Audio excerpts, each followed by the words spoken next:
throughout history, most of medical research was done on men. Even medicines, like antibiotics, was done on men for a long time. So they didn't even know the effect of antibiotics on women's health. One thing social media has done to your brain. Because our brain is very logical. See, it's not stupid to be addicted to something. It's very logical. It calculates effort to reward. Every addictive substance is basically less effort, high reward. What's one underrated tip you'd give to every woman to protect her brain health, if at all there is any? Of all the dietary changes, I think this one thing would have the maximum impact, more than anything else. What exactly happens in the brain during postpartum depression? Every time you feel sad, that is dopamine falling. Now imagine if dopamine falls very rapidly, to a high intensity, you will suddenly feel like, what's the point of life? What does do to your brain? Like, and how is it different for a man versus a woman? Because I've always heard a man talk about very actively. Somebody who watches say every day, their relationship with sex might change, and that can actually affect their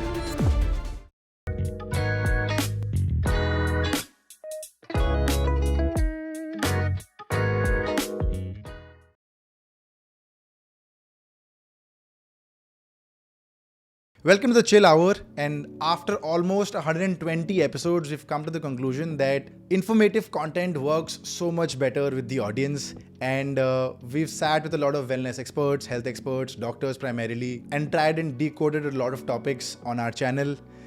So we thought, why not do a series of episodes essentially focused on women's health? So the Chill Hour Health and Wellness Edition, powered by Swisse, is what we came up with. I have used their supplements and their products myself, and I think I've seen a lot of benefits health-wise. Please go check out their products. It's gonna be in the description. But for now, this episode with Dr. Sid Warrior around brain health and around women's health starts in 3, 2, 1. But before that, before you go, I would urge you to please take down notes. So get a diary handy, get a pen in place, and start taking notes, because this is going to change your brain and change your mind. So the conversation with Dr. Sid Warrior starts in 3, 2, 1.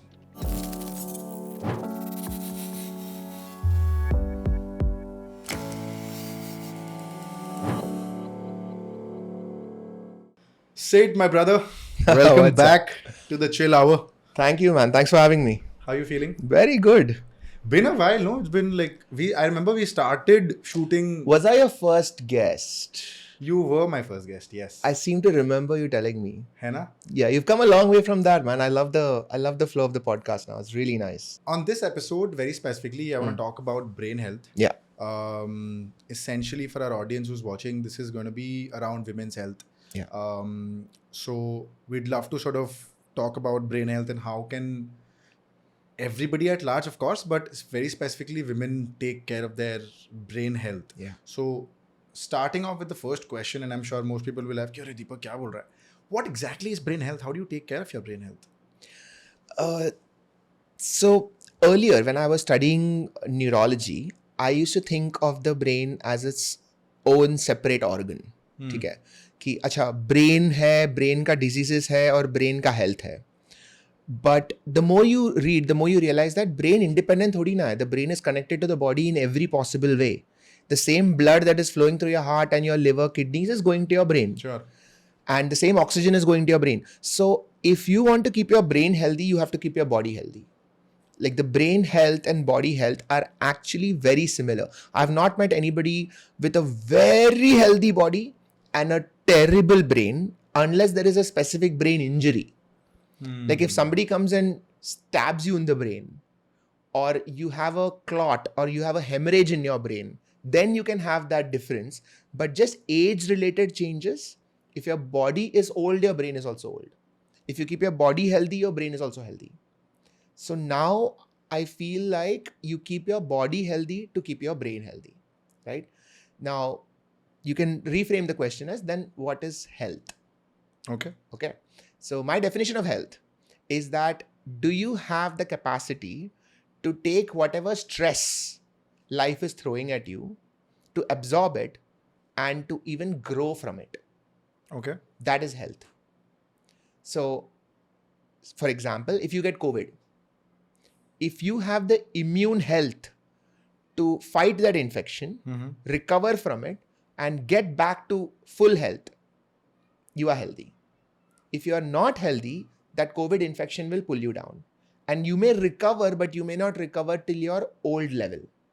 That means that you are not fully healthy from an immune level. Got it. Are you psychologically healthy? So you have a breakup, you get disappointed, you feel low. After the breakup, can you come back to your old level? You're psychologically healthy. How do you come back after a breakup? I feel like I have touched. Psychologically. I feel like I have touched a nerve. Let's move on quickly, which is what you should do. Nice, very nice. Anyway, so how do you keep your brain healthy? Like, what are some of the steps to? You want to go into it right now? Let's go. Let's go. Okay. So the way to keep your brain healthy. So I look at it as a pyramid. Okay. So on top of it is your mind. So that's your psychological state. That's your behavior. So if you think that somebody's acting cranky or just upset all the time, that is their mind. That's the psychology. Your mind is affected by your brain. Brain is below. Your brain is affected by your body, and your body is comprised of cells. Correct. So if you can keep your cells healthy, your body is healthy, which means your brain is healthy, which means that you as a person are healthy. Your cell health is also called metabolic health. Okay. Metabolism. So metabolism is when you eat food, your body takes that energy, uses it to do all of this movement and everything. And whatever it doesn't need, it will throw out. That cycle is metabolism. If your metabolism is good, if you're able to take in good stuff, absorb all the energy from it, and throw out everything that you don't need, your cells are healthy, which will keep your body healthy, which will keep your brain healthy, which will keep you healthy. Okay. And the cycle of metabolism is diet, so what you eat, movement, which is how you use that energy, and recovery, which is sleep. These three are the essential cycle of metabolism. Okay. So if these three things are in place, that means your metabolism is good, which means everything on top automatically follows. Your body has everything it needs to build a great life if these three things are in place. Got it. Right. So that's the core part of health. But when you, like you mentioned initially as well about, say, if you're feeling cranky or if you've say gone through a breakup, for example, now traditionally your body is healthy, you're eating right, you're sleeping right. But because you've gone through something like a breakup or something which is too psychological and not really bodily, still your brain can take a toll, right? So stress could be a problem, burnout could be a problem, your cortisol levels increases, and that could be a problem. So how do you tell कि यार वो bodily है या फिर वो psychological है? It's a great question. So there are different levels of stress that can happen at each of those, each level of the pyramid. Okay. So there can be metabolic stress, which, for example, is if you eat a lot of carbohydrates, okay, or a lot of sugar, that is metabolic stress. Okay. There can be body stress. So if you have a fall or if you have a fracture, that is physical stress. Correct. You can have brain stress, which means your brain is not getting enough nutrition or enough sleep. That is brain stress. And you can have mind stress, which is psychological. Breakup ho gaya, job chala gaya, kisi ne data. All of these are psychological stressors.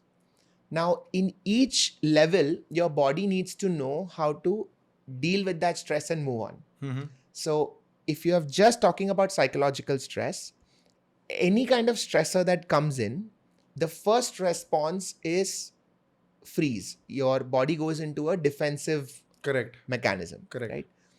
But how quickly does your body shift from a freeze, flight, or fright response to something called parasympathetic, which is calmness? That decides how quickly you recover from that stress. Okay. So if I have a breakup today, even after a month, if I continue being triggered by it, that means that I'm not really recovering. Okay. But this is the brain psychological, or the mind. Mind. This is very important because then we tend to think or rather a lot of people who go through a lot of these stress related problems, whether it's a breakup or a work stress or whatever, Yeah. we tend to think that यार दिमाग काम नहीं कर रहा है. Yeah. That's what we say, right? दिमाग काम नहीं कर रहा मतलब brain काम नहीं कर रहा. Brain Yeah. काम नहीं कर रहा, which now I get to know that there's a difference between the brain and the mind. Yeah. So carry on. So you were saying that there's a difference between the mind. Mind is on top, उसके नीचे brain आता है. Correct. So the mind is the subjective perception of the brain. Okay. The commonest example that one uses is the hardware of a CPU versus the operating system. So where is the operating system? If you open a CPU, can you point out where the operating system is? No, but you need some sort of interface. So the mind is how we experience the brain. In the brain, it's just electrical connections. It's just chemicals going through different networks. But that is what we perceive as the mind. So when we get a thought, or when I hear your thoughts, I think of you as a person with a mind. Right? So that is the difference. Hardware, software. Got it. The brain is the hardware, mind is the software, so to speak. Right? What we interact with is mind to mind. My software is interacting with your software. Right? Because brains can't interact yet. Otherwise, we'll have to wire our बहुत brains interesting together. हो जाएगा ना वो. It will be very futuristic. हो जाएगा. और या अभी हो रहा है. हो सकता है, because once we put chips into the brain, and chips can transmit information directly, we are bypassing the mind. I mean, the conversation has already gone really meta, but yeah, that's basically what will happen. Brain to brain interfacing is going to happen. That is what brain computer interface is. It's called BCI. So once you put a chip, and that chip can directly transmit information, it's not far-fetched. 20 years. That's it? In our lifetime, we're going to see this. Yes. Damn. Our lifetime, we're going to see brain-computer interfacing and brain-to-brain, probably brain-to-brain transmission of thought. Insane. Yeah, that's telepathy.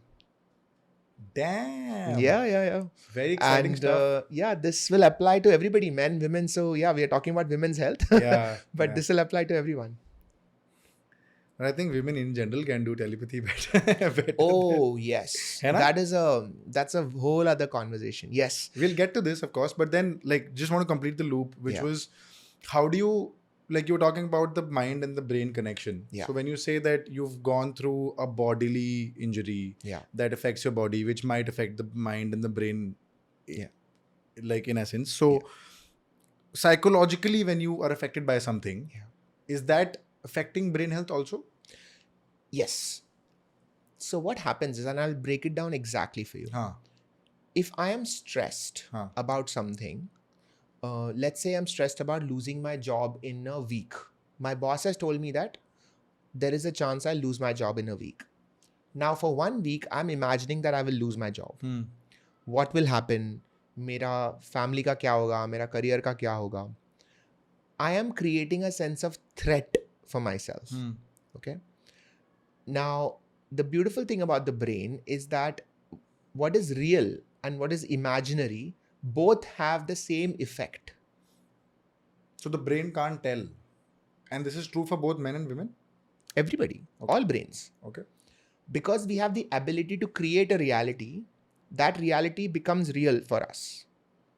So if I see a tiger in front of me and that tiger is about to kill me or about to hunt me, what all should happen for me to save myself? I need to run, right? So my muscles need to get active. My heart rate needs to go up. I need to breathe fast to get enough oxygen into my muscles. And the amount of stress in my brain goes up. Cortisol shoots up. Adrenaline shoots up. I'm basically preparing my body to run or to fight. Now remove the tiger and put the possibility of being fired in a week. Same effect. Because my brain has created a sense of threat and it is now reacting as if I am in danger. So my heart rate has gone up, I'm breathing fast, my muscles are tight, my cortisol levels have gone up. Now cortisol going up for a while is good because it prepares your body for war. Okay. But a tiger doesn't just stay there for a week, right? It comes, either it kills you or it goes away. Correct. So the cortisol should go down. But this is 1 week later. So for 1 week, you're stressed out. I'm stressed out. So there is a difference between stress and chronic stress. Now, chronic stress has a problem because now for 1 week, I'm in that, oh my God, what will happen? Oh my God, what will happen? So what all will happen? I will start getting chest pains. I will start getting breathless. My muscles will start paining because it's tight.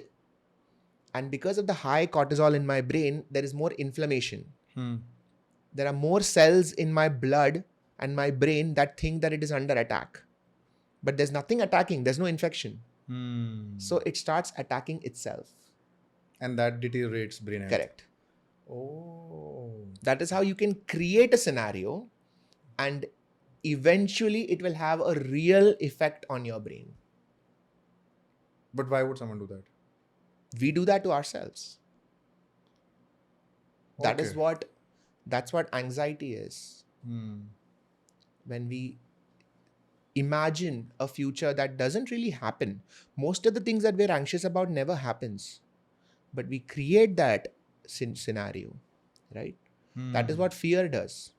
So when we are afraid, we are not thinking logically, right? So if you live in that fear, that is what chronic stress is. You live in a fear, which means your body is constantly prepared for war, which has a cost. War is expensive. So all your body's resources are going into being prepared for war. So who is maintaining, like imagine a country that is always ready for war. All its resources are on the border. Who is managing the roads? Who's managing everyday life? Right? That is what happens in the brain that is ready for war. An anxious brain is a brain that's ready for war. And that's useful if you are at war. Yeah, But imagine you're not. Correct.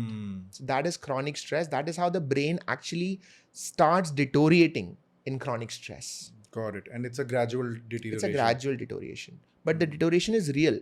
Some parts of the brain actually start shrinking. It starts getting... Really? It's a physical shrink? It's a physical shrinking that happens over a long time.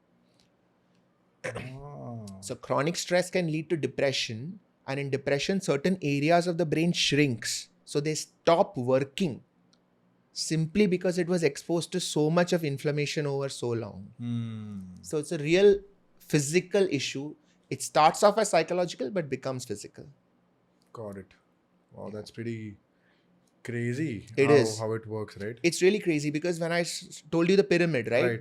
So there are cells, body, brain, mind. If something goes wrong with the cells, eventually the problem will go up till the mind. If something is wrong with the mind, eventually the problem will come down to the cells. So it's both ways. Yes. It's not just that, bottom down foundation galat hai to problem hogi. ऊपर से नीचे भी आ सकता है. It's also top down and bottom up. Correct. So somebody who is living in trauma, like a bad family environment, right? Somebody shouting at you since childhood. They are getting enough food. Body is healthy. Brain is healthy. But it's just psychological trauma for a long time. Eventually, brain suffers. Then body suffers. Cellular level suffers. Like it goes down. So just to close the loop, where I asked you about how does especially a woman know whether the stress is due to a nutritional deficiency or due to a psychological issue, how can you tell? So I don't put the responsibility of this on the woman. So I feel that this should be done by somebody who is trained to understand what does nutritional deficiency look like, what does psychological problem look like, right? So if I'm sick, if I have fever, I don't want to be diagnosing why I have fever. I want to go to a specialist, let them examine and treat me. So if anybody is suffering from any issue, I would want them to go to a doctor. Now, what the doctor should do is never assume that it is psychological. I don't want any doctor ever directly assuming that some problem is psychological. Because psychological problems cannot be tested. But nutritional problems can. So please test for nutritional problems before calling it psychological. Start from the bottom. Test the cells. Test metabolism. Test their hemoglobin. Test their thyroid. Test their B12, vitamin D. Check all of this. Then check their body. check if their heart is okay, lungs are okay, kidneys okay. Then check for brain health. See if their memory is okay. Check for different aspects of brain health, and then say that this is psychological. But are there a lot of doctors who do this, who assume that it's going to be just going to be a psychological thing? And ठीक है, छोड़ना. No, we are taught that we should be testing. Okay. So, for example, every time in our textbooks we mention depression, depression is a diagnosis that is to be ruled out, or sorry, a depression is a diagnosis that can be made only after other things are ruled out. Okay. Because depression cannot be diagnosed independently. You cannot call it depression if somebody has a thyroid level, a TSH level of 100. Because thyroid dysfunction can cause mood problems. And simply fixing the thyroid will fix the depression. Right? So that is why it's so important to test and treat what you can before calling it a psychological issue. Got it. So ideally, testing should be the first step for any woman out there, whether it's a nutritional thing or a psychological thing. Yes. I think first thing is to get tested. Yes. And the doctor's responsibility is to not assume that it's psychological. It should be tested. First, check for all the nutritional issues possible. Yes. And then go for proper. Yes. You have to remember the pyramid. Check the metabolism, check for body, check for the brain, then assume psychological. Okay, so this case may you check the metabolism first. Because you can't test. Right. There is no diagnostic test for anxiety, depression. There are only observational tests. There are only questionnaires. Correct. You ask the patient to fill in some questions. They will fill it depending on how they feel. That is how you assume that this could be anxiety or depression. But that is not the case with sleep. There are very objective tests to see if somebody is sleeping well or not. That's not the test for anemia. I don't just ask you that, are you feeling anemic? No, I check your hemoglobin. If your hemoglobin is 4, you can tell me that you are feeling very low. I will never diagnose you with depression, because let's fix your hemoglobin first. Fair. Right? Because these things affect the level on top. Got it. Right. So that way, I think because there's no test to sort of diagnose psychologically. Correct. I think you start from the you metabolism test and level. treat what you can first. Interesting. So when it comes to a woman's brain health, there are a lot of hormonal changes that keep on happening in a woman's body. Yeah. How does a woman then takes care of the brain, given that they interact inter-hemisphere? How do they take care of their brain considering so many hormonal changes that keep on happening? So you can forget about the inter-hemisphere thing. ठीक है. ठीक है. उसका कोई everyday practical significance नहीं है. मतलब brain है, काम कर रहा है जैसे बाकी सबका ब्रेन काम कर रहा है. उसका कोई अलग नहीं है. It's not like men's brain are not connected. हाँ, मतलब of course, like on an average is what I'm... Correct. So in general, what are the specific challenges that a woman faces? It's hormonal, right? So let's just talk about the hormones. Right. The main hormones are estrogen and progesterone. And there is also testosterone. So a woman also has testosterone in the body, and testosterone plays a big role in a woman's brain also. Just like how men also have estrogen. But let's just focus on women. So during one period cycle, what happens? She gets her periods, and over the next 14 days, estrogen keeps going up. Then there is egg release. The egg comes out. And then suppose it's not fertilized. Estrogen drops. And then progesterone starts going up. And eventually there is shedding of the uterine lining, and it bleeds out, and that's what a period is. And then the cycle starts again. So basically there is that ovulation is the middle spike. That is when estrogen is at its peak. And after that, it's progesterone ka turn. So initially it's estrogen, then it's progesterone. Right? That's the main difference. Got it.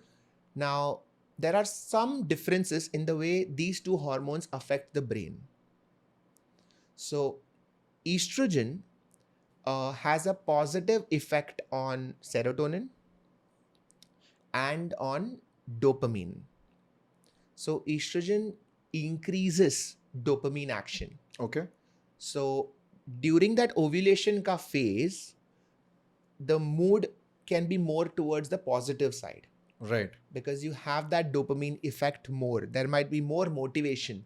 There might be more of an interest to do things. Serotonin also is getting affected, so there's more there's more balance. The effect of dopamine is also modulated properly because This is during which phase you're talking the first half Initial, of the right. period. Okay. After that, estrogen drops, progesterone goes up. The problem with progesterone, or rather the effect of progesterone, is that in some ways it is the opposite of estrogen. So it Okay. has an inhibitory effect on dopamine. Okay. It can reduce dopamine action. So there might be lesser motivation in the second half of the cycle. I have to tell you that this is extremely subjective. Almost every single woman who's going through something like this will have her own version of this, her own story. Right. Like there will be an entire range. There'll be some women who feel nothing like this, and some women who feel so much of this that they experience something called premenstrual syndrome or PMS. Correct. Which is that just before their periods, the effect of that progesterone's inhibition on dopamine is so high that they feel no motivation.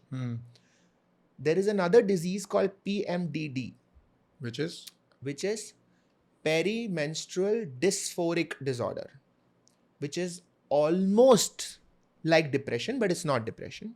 But they feel very low.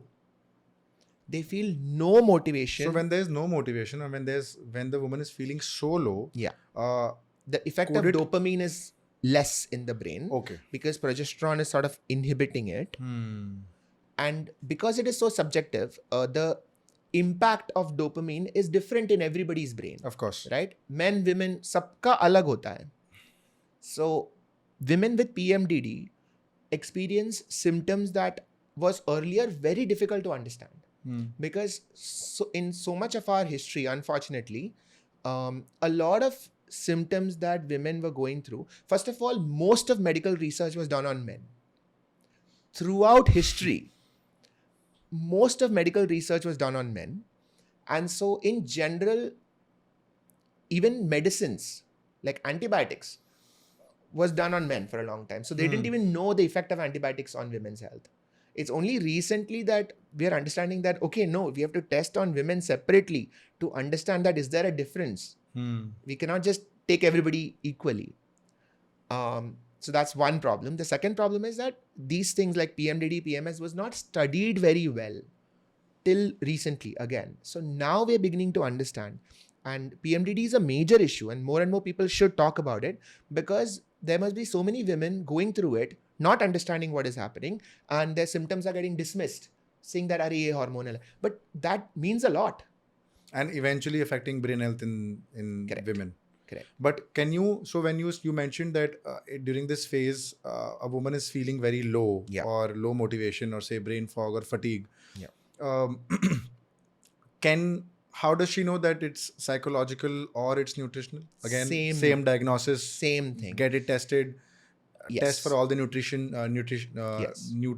and then of course the metabolism first, and then go on to This has to be standard of practice. And this is exactly the danger. See, now we can jump into conclusions, right? So if there's a woman who's coming to me and she's saying that she's feeling low, and she says she feels low every month before her periods. Now, okay, it sounds like PMS. It could be PMDD. I would still check everything from bottom of the pyramid to the top, because even if it is PMDD, it is still affected by nutrition. It's still affected by the food that she eats, the exercise that she does, how much sleep she gets, because all of those things also affect serotonin and dopamine.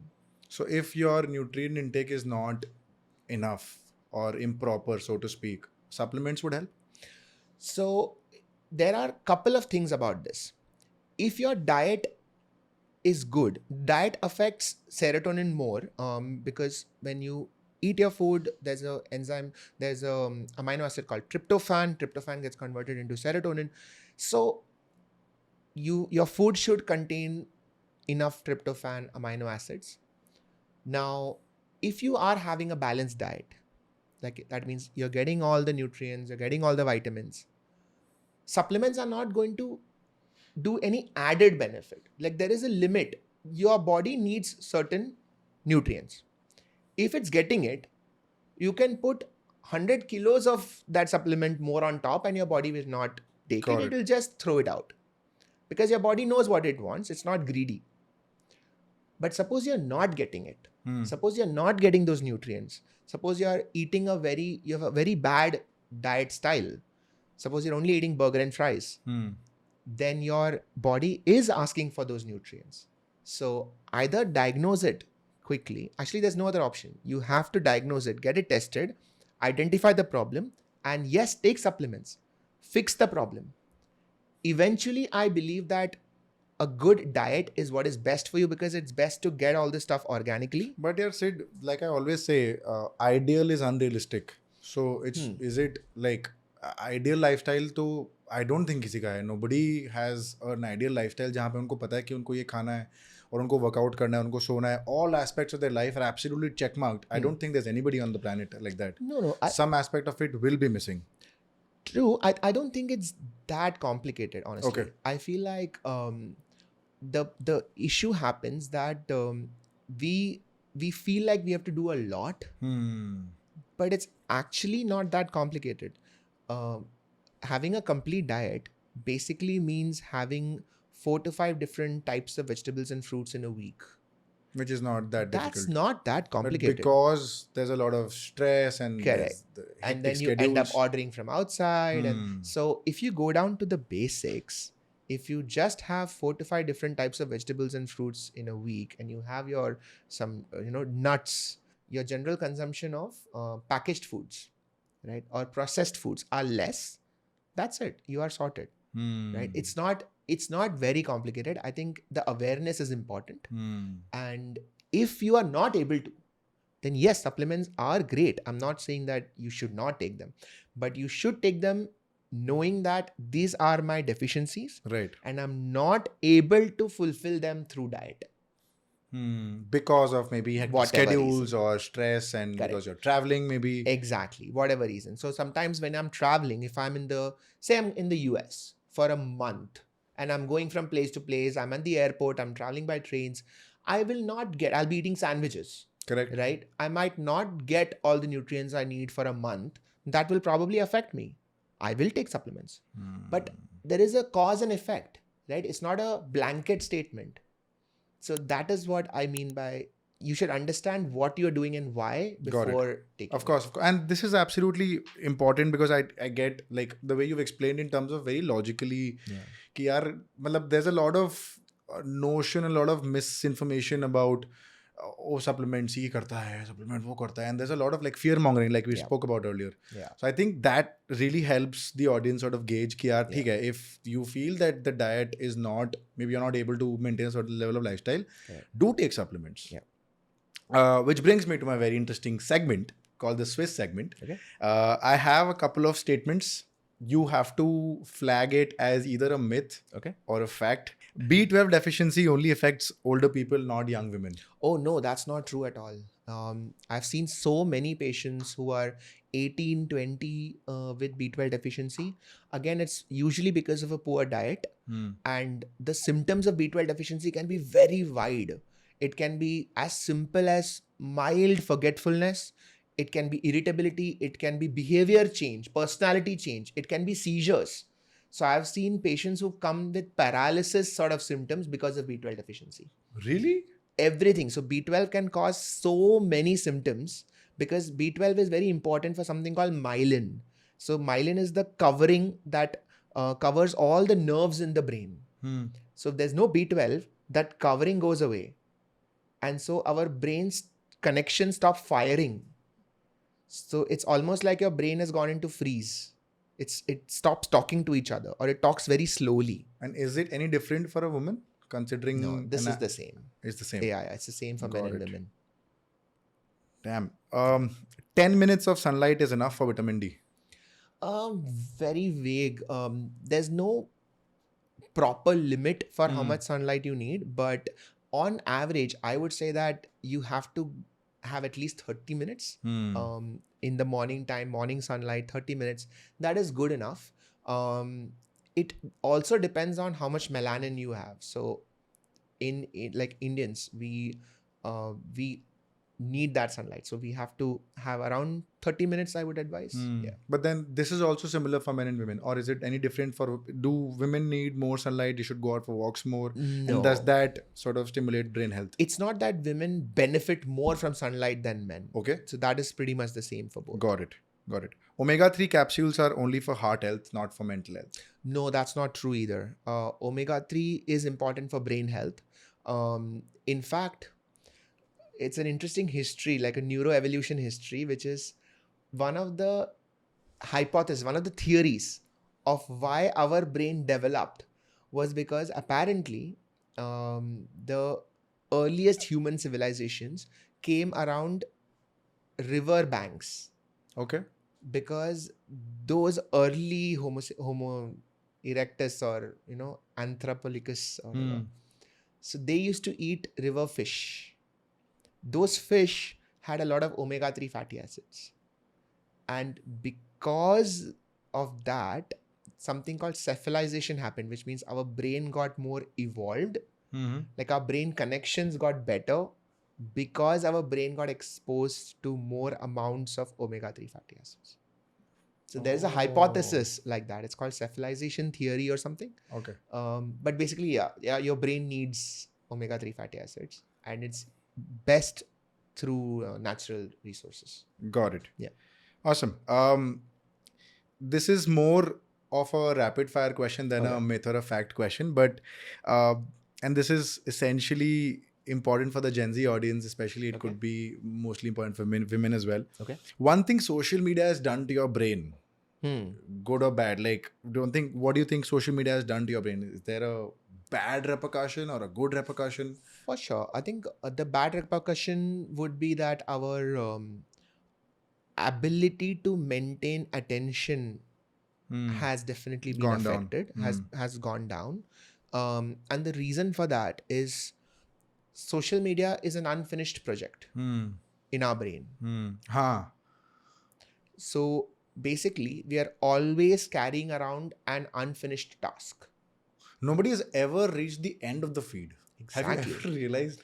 Earlier there was. I remember when Instagram first came. They had like you've reached the end of You the feed. have seen everything. Yeah. You felt a sense of achievement. I think bring that back. I have not felt that achievement in very long. Right? So what happens is that when you have an unfinished task, think about it from your brain's perspective, that you are trying to focus on your PowerPoint presentation. ठीक है, तुम्हारा project है, काम पे तुम PowerPoint बना रहे हो. But your brain also knows that there is one unfinished task. But PowerPoint बनाना बहुत मुश्किल लग रहा है, और वो task करना बहुत आसान लग रहा है, because all you have to do is scroll. Yeah.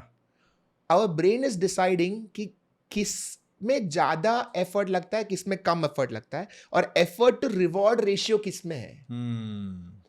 Social media will always win. Because our brain is very logical. See, it's not stupid to be addicted to something. It's very logical. It calculates effort to reward. अभी PowerPoint में बनाऊंगा, बहुत effort लगेगा, reward मिलेगा कल, जब boss बोलेगा कि हाँ अच्छा बनाया, वो भी पता नहीं, फिर से बनाओ, या फिर से बनाओ. तो the certainty of reward is very low here, whereas certainty of reward is very high. Yeah. Right? So our brain makes this logical conclusion that I will scroll. Because वहाँ पे इतने effort में मुझे dopamine मिल रहा है. Correct. Right? That's what heroin also does. Yeah. Oh. Right? Same thing, right? It just gives you rush. dopamine. Yeah. So every addictive substance is basically less effort, high reward. That is the definition of an addictive substance. And is the lag time also less? Yes. So the lag time is everything. If you have to wait for it, it's not addictive. Fair. Right. What's your brain's guilty pleasure snack? My brain's, or specifically my brain. Let's go with yours and then let's go with the general notion. My guilty pleasure snack is 1 minute chess. 1 minute chess. It's called bullet chess. Let's loop in Samay here. It is crazy how addictive it is. It doesn't matter if you win or lose, but it's so quick, right? Yeah. You can open it, you can play a game, and you're done in 2 minutes. You can literally do it anywhere, Huh. and it masquerades as an intellectual task, right? Like you're playing chess, Yeah, yeah, right? yeah. And you're learning something. But then what does a 1 minute chess do to your brain? Nothing. You just get a kick out of it. Thrill. कुछ नहीं करता. Thrill है वो बस. It's just the thrill. It's just 1 minute chess. You open it, play it, you're done. Like That's it. half the moves are pre-moves, Yeah. and then you win. You get a dopamine kick. You lose. You're like, हाँ ठीक है, एक ही minute का एक था. और खेलते हैं. एक और खेल लेते हैं. So that is my guilty pleasure. But what is like, if you were to speak from a very general standpoint, Okay. what would be like a brain's guilty pleasure snack? Right now the three main contenders are social media, binge eating. In fact, now I don't even think binge watching is a guilty pleasure snack. Binge eating. Binge eating is, scrolling is, and I mean, to a big section of society, porn is still an addiction. There is still that still goes on. There's an entire population in our country that is addicted to porn. So for sure, that is still out there. I want to quickly understand and maybe take a minute or two to sort of explain this, but what does porn do to your brain? Like, and how is it different for a man versus a woman? Because I've always heard a man talk about porn very actively, whereas I've not have at all, or not at all, but like the population is pretty less. But what's the mental or sort of a impact on the brain when you consume porn? It's the same as like superficially, though it's same as any other addictive substance. Okay. Sex gives you dopamine, or anticipation of sex gives you dopamine, just like anticipation of high calorie foods give you dopamine. So porn does that same thing. So if you take the example of food, if you want to get a very high calorie food like a burger, earlier you would have to put in a lot of effort into getting something that high calorie. Like you have to hunt an animal, or you have to climb a really tall tree to get a particular fruit, or whatever. You have to put your life in danger to get that much calories. Correct. So our brain is still not figured out कि अच्छा ये तो Swiggy से ऐसे ही आ रहा है. Correct. Right. So because of that, it gets this thrill that अरे इतने कम effort में मुझे इतना calories मिल गया. I am awesome. Right. Similarly, there's a lot of effort that goes into sex, because you have to find a mate, you have to impress them, they have to choose you, and the act of sex itself is biologically high intensity. So there's a lot of effort that goes into that dopamine thrill of sex. Porn bypasses that, just like food delivery bypasses that. So your brain is still thinking that, oh, I have figured out a way to have sex without really putting in that effort. So that is the same as any other potentially addictive thing. So not everybody who watches porn is addicted to porn, right? So just like not everybody who eats a burger once in a while is addicted to binge eating. Right. But there are people that possibility is there. Got it. The other effect that porn has, and again, if that is chronic porn consumption, is that it changes your relationship with sex. So somebody who watches porn, say, every day, their relationship with sex might change, and that can actually affect their real world sexual experiences, because they now equate sex with a particular kind of person or a particular kind of atmosphere. Right. And real life is not like that. So they might feel like, oh, this is not really pleasurable. So that can also happen. The perception of that, when it sort of compare it with real life, it's Correct. completely different. Correct. Got it. The last thing would be 3 things that you do weekly that your brain thanks you for. Nothing is more important than sleep. I have said this many, many times now. More than 6 hours, less than 8 hours. Okay, 6 to 8 hours is the sweet spot. Right. If you're sleeping more than 8 hours, there are now studies showing that may be harmful. So if you've been used to sleeping for 9 hours since you were a child, fine, don't worry. I don't want people to panic.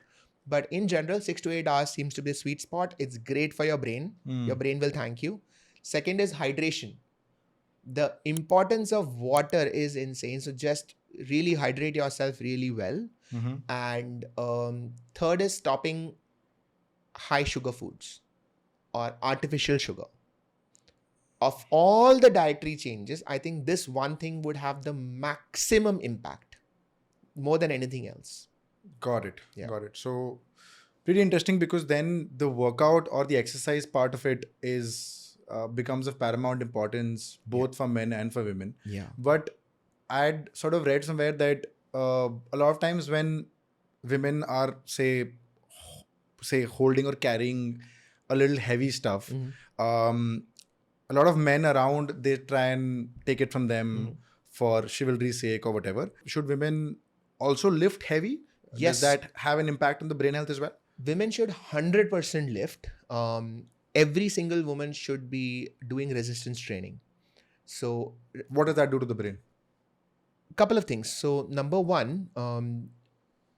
before the brain, resistance training helps improve the muscle. So, more muscle tone, more is your bone strength. So, after a woman goes through menopause, their bone strength, bone density can fall because estrogen is protective Right. for the bone, and once estrogen falls, they can have more of osteomalacia. So you can have more bone pains and all of that.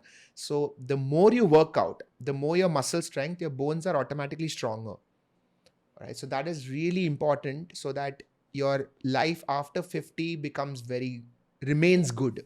Why do we feel so good mentally Yeah. after a physical workout? Like your Yeah. body's dead, Yeah. but mentally you're so energized. Yeah. You take a shower, you come back from a shower, you want to have protein and you want to have dinner, Yeah. and you're so energized that you can do the most boring task again and again because you're Yeah. so energized. Yeah. But what effect does that have on the brain? What does it do? The main is that the endorphin levels are really high after Okay. a workout. So you feel very good. So there's something called runner's high. So runners experience this. So you go for a 5-kilometer run. Yes, you're very breathless. Yes, you're tired, but you just have this exhilaration because you've done a lot of deep breathing. Like, I don't think people appreciate how much deep breathing goes in a workout. Like, you're really breathing. And nowadays, of course, every trainer will tell you that, okay, when you're exerting, you have to exhale, when you're bringing it down, inhale. Yeah. So yeah. that is basically deep breathing for an hour. That has a huge impact on your brain. It's just like meditation. You're sitting and focusing on your breath and doing deep breathing. That has an impact on your brain. Secondly, just because of your muscles getting just getting that workout, there's a lot of metabolism happening.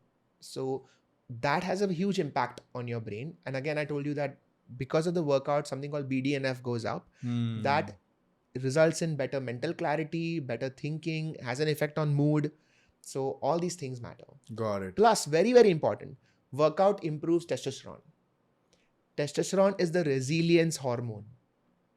So when you're in stress, testosterone helps protect your body, protect your brain, saying that, you know what, I can take it.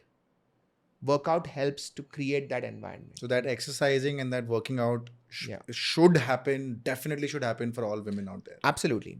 So the example that you gave, though, that there's a woman in the house and she's lifting a heavy bucket, and you should not come in and Help suddenly or take take off. it. Yeah. The problem is that, suppose if this is a woman who's not working out, suddenly lifting something heavy can harm her. She can go into a back spasm because she's lifting something But then heavy. वो gradually भी तो हो सकता है ना. Correct. Like So she has gradually- to be trained. Like every woman should be, and every man also, but since we are talking about women here, every woman should be encouraged to do resistance training. There's this whole myth or unfortunate misunderstanding that, oh, you will bulk up. But that's not true. It's very difficult to bulk up. People have to go through a lot of trouble to bulk up. You have to change your entire diet to bulk up. If you just work out, all you will have is toned muscles, a fit body, and a very happy brain. A very happy brain. Yeah. Who doesn't want that? Exactly. What's one underrated tip you'd give to every woman to protect her brain health, if at all there is any? Lifting weights, number Yeah. one. I believe that a lot of women are not sleeping well. Especially, I would say, housewives. I see so many patients who come with migraine, who come with different problems like body ache, fibromyalgia. And so often their sleep is not good. And this is especially true for like housewives who say their husband goes to work, they have 2 kids. One of the kids' school happens very early, so they have to wake up at 5 o'clock, make food for the first kid to go to school, then the second kid will go to school, the husband will go to work, and then she will have some time in the middle of the day to rest. She may or may not use that, and then she has to wait for everybody else to finish their meals. Even if they have dinner together, she still has to do the cleaning up. And then so she will sleep at 12:30, and she will wake up at 5. The husband will also sleep at 12, but he will wake up at 8. Makes a big difference. Those extra 3 hours makes all the difference. So I think it's very important that families realize that women need to sleep. But do you recommend magnesium in that case? Magnesium cannot fix a bad schedule. Can you design like a daily routine for women to ensure that they can keep a good brain health? Sure. I'm going to say this for women, but it can be applied to men also. Okay. Because a brain is a brain. Morning sunlight. So when you wake up, what happens is that from the time you wake up, for the first 2 hours, your cortisol is sort of going up, right? So you want to train your circadian rhythm. So within the first 20 minutes, get sunlight. It starts from there. For that, you have to wake up early. No, just get sunlight. Just get sunlight. Yeah. Okay. Whenever you wake up, it's basically telling your body that it's morning. Because what happens is, if you wake up and you spend the first 4-5 hours indoors and you don't even go to the balcony, forget outside, you're not looking at the sun, your brain doesn't really know that it's morning. So it sounds like such a simple thing, but if you are indoors all day, and even if it is night outside, you are still in bright light, how does your brain know? So for 1 day or 2 days, it's fine. But if this is your life constantly, then that can lead to a sleep problem simply because your brain doesn't know it's time to sleep. So say a good morning to your brain. Go into the sun, look at bright sunlight, tell your brain that it's up. Right? Second is hydrate. First thing in the morning, just drink a glass of water. Avoid coffee immediately after waking up because there's a natural cortisol spike. Let it happen. After like an hour or so, you can have your tea or your coffee. But you can also have it empty stomach. Yeah, you can. I mean, after a glass of water, you can have it. Got it. Right? Get some movement in. You don't need to go work out if that is too much for you, but simply stretching all your joints. Because you've just slept, all your muscles are kind of, relaxed in a position. If you immediately get to work and now you're sitting for a long time, your back muscles, your neck muscles might go into spasm. That is why a lot of young people are now getting back pain, neck pain, because their muscles are not moving enough. So stretch. Even if you don't want to work out, just stretch. Got it. Then start your day. Right? So this is the first part of the day.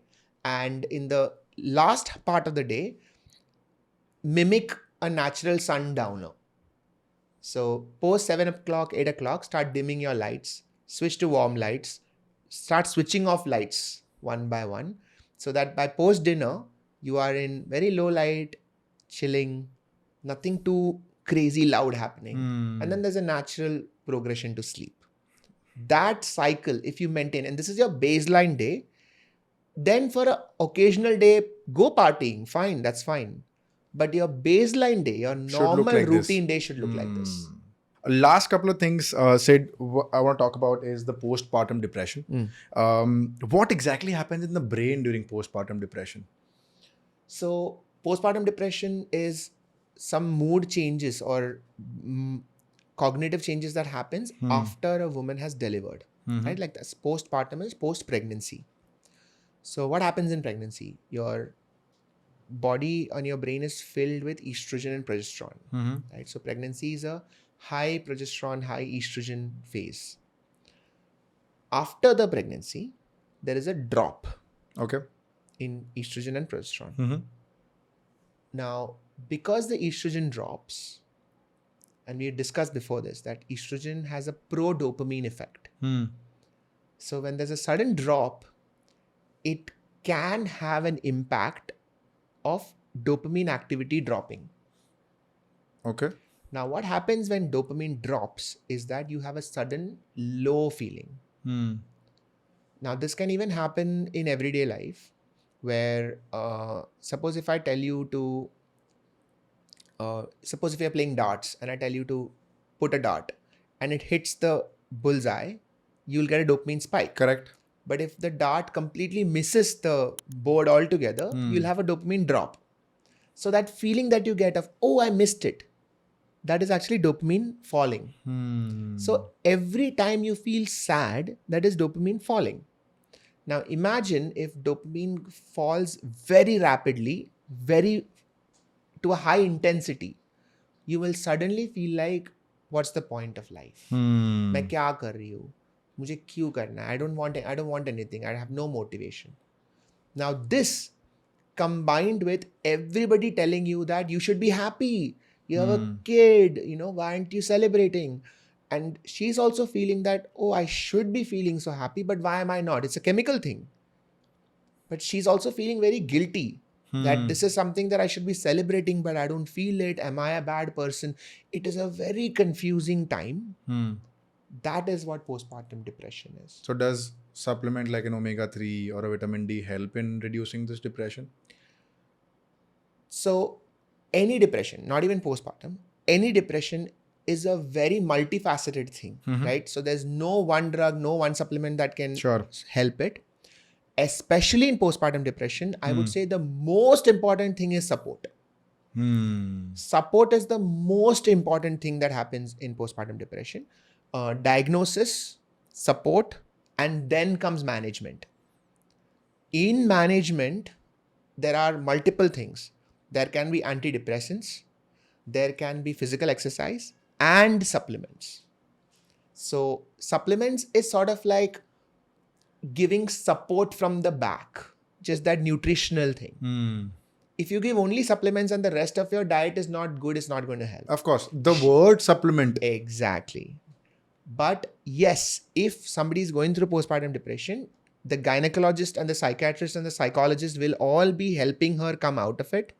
So they will give supplements. They will give things like vitamin D, vitamin B12. They will recheck her thyroid. They might give thyroid medication. So these things do happen, yes. So in that context, supplements are helpful. Got it. Awesome. I think the crux of the entire conversation that we've had today, essentially around women's health, would be to just not just self-diagnose, to just get it checked. A lot of doctors essentially say that this is very psychological and they very well assume it that it's psychological. Test the metabolism. Start from bottom up. So cell, body, brain and mind. Exactly. And then of course, check if your lifestyle is in check. And then only if your lifestyle is not meeting the ideal standard or criteria, so to speak, I think that's when supplements can come in and they're a great booster to enhancing and bettering your lifestyle much better, so to speak. Sure, for specific people, for specific reasons. Yeah, got it. Awesome. I think ये मतलब दिमाग खुल गया है मेरा दिमाग के बारे में बात करके, but it's been very interesting. Thank you so much, Sid, for taking our time and doing this. This was wonderful. दिमाग genuinely बहुत खुल गया, मेरा तो बहुत खुल गया दिमाग. But thank you so much for decoding a woman's brain. I think it's been pretty interesting. My pleasure, man. I don't think anyone can ever do that completely, but we must try. That is our duty. We must try. Awesome. Thank you so much for joining us. Your raw, unfiltered, candid thoughts. We've not changed that. Your raw, candid, unfiltered thoughts of being on the show once again. Oh, wow. On that camera. Dude, always a pleasure, man. Like it's great to sit with a friend, sit and talk about any topic. Yeah. And this is a great topic. I feel like we should be talking about this more. So yeah, it's been a great experience. As always, a pleasure to be here. Thank you so much, brother. Thank you so much for doing this. Cheers. Thank you so much to everybody who's tuned in so far. I think it's been a pretty interesting conversation. By now, I'm sure, जो मैंने आपको intro में बोला था कि notes लेके बैठना और pen लेके बैठना, I'm sure your diary must be full.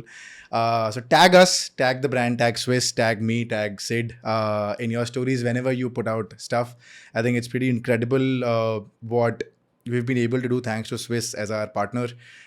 We've been able to facilitate the conversation and bring out more and more conversations around women's health, which has now become of paramount importance. So thank you so much to Swisse for facilitating this. Thank you so much, Sid, for taking our time and doing this. To the audience, tell us what your favorite part has been from this conversation. Comment down below so that we know what more to talk about. We have a second channel called Deepak Parekh Clips. Don't smile. We have a second channel called Deepak Parekh Clips where we post short snippets from the main episode on that channel. Subscribe to that as well. Till then, thank you so much for watching. We come out with a fresh new episode every Friday, 6 p.m. Till then, it's a wrap. Thank you so much for watching.